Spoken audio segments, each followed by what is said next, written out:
So my current role is the Director of Residential Licensing and Special Investigations. I actually assumed this role about a year and a half ago, and I had supervised an RLSI since 2012. We are comprised of mostly home-based workers in the field who are responsible for licensing and regulating all of our out-of-home placements for kids in custody, children and youth. So in this case, the conversation we're having today is pretty specific to foster homes. Licensing and regulating and renewing and anything related. But we're also responsible for licensing residential treatment programs throughout the state, child placing agencies, adoption agencies, and the commissioner designated shelters in each of the Agency of Human Services catchment areas. So pretty broad range of responsibilities in the licensing realm as well, and important, and can be, I realize, a little scary and intimidating, but it's important to note that our unit also investigates regulated entities throughout the state. So we could be intervening and meeting with people in a variety of different ways. Today I wanted to talk with you about Policy 159, which specifically relates to foster and kinship parent safety. So I want to talk to you about, like, when a foster or kinship parent receives or perceives a threat from a person, what role would RLSI have in the response?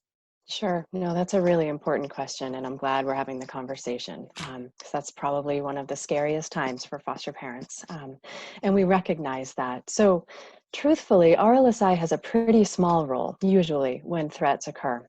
We are connected with the district offices and the folks in family services who are responsible for planning for safety, but more on a notification basis. So anytime there's something happens in a foster home in a regulated entity, it's important that we're kept sort of in the know, but we're usually in the background. So really the district office and the foster parents and the folks who are involved in the maybe the safety plan or the circumstances have the most contact with you as a foster parent. And then RLSI just has a general expectation that while the perceived or actual risk or threat is happening, that we really want to safeguard foster homes from not having additional placements and just making sure things stabilize and are resolved really before you're asked to continue to help caring for other kids. When when kids are not placed in their home until the threat or the risk of harm has passed, do they usually accept that openly, or is that confusing sometimes for foster parents? Sure. No, I appreciate that question as well. So I think in the few circumstances that we've really managed recently, there have been a variety of responses, ranging from completely sort of understanding and feeling like they know sort of what's happening and why things are happening, to feeling like maybe they're being punished or somehow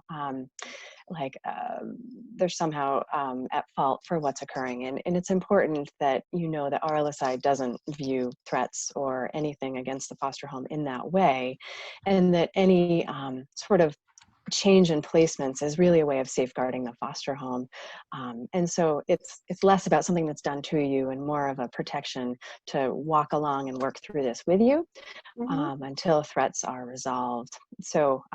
So yeah, and if you ever have any questions about anything that you hear from RLSI or anything from the district, it's really important that you reach out to your local licensor if you have one available, and your local resource coordinator could certainly connect you to someone in our unit to answer more specific questions.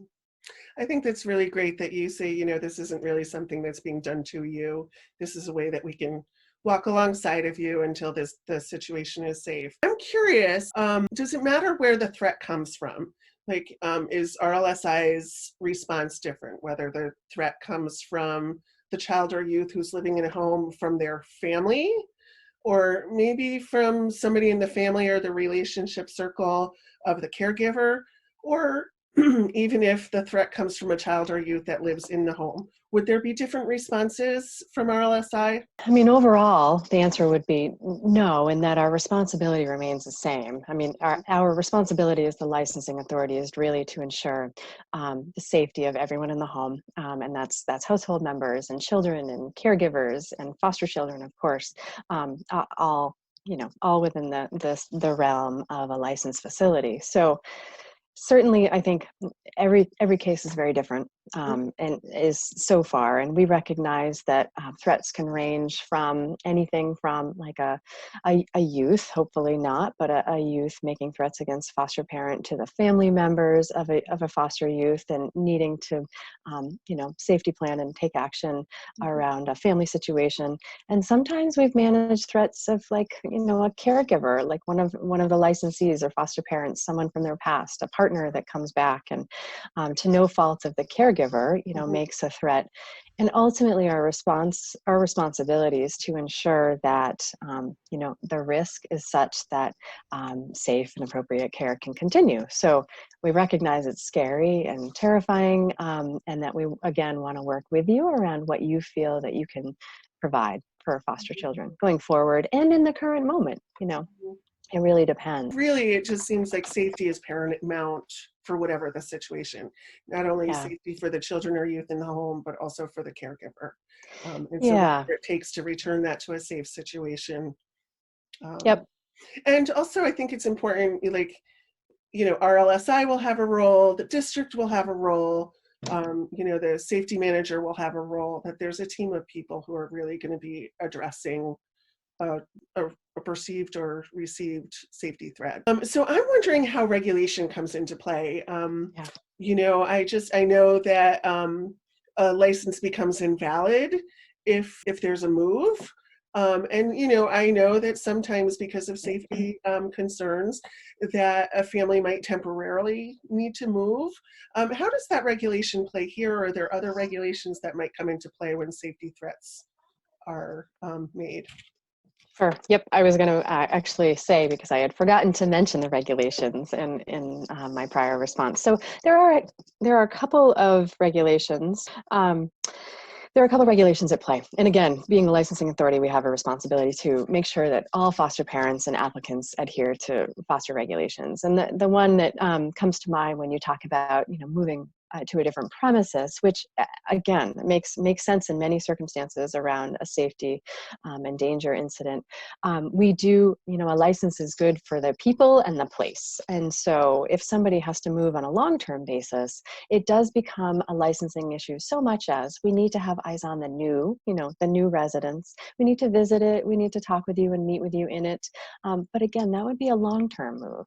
If someone needs to move temporarily as part of a safety plan, it's really about noticing us, the licensing authority, and usually that conversation occurs between the district office staff in our unit.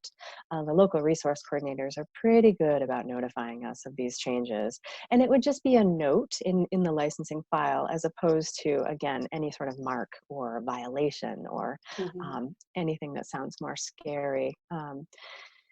Other regulations that are relevant, I think, which I spoke to before, is that we do require, foster parents to maintain stable emotional adjustment following any major changes in close interpersonal relationships or other life circumstances.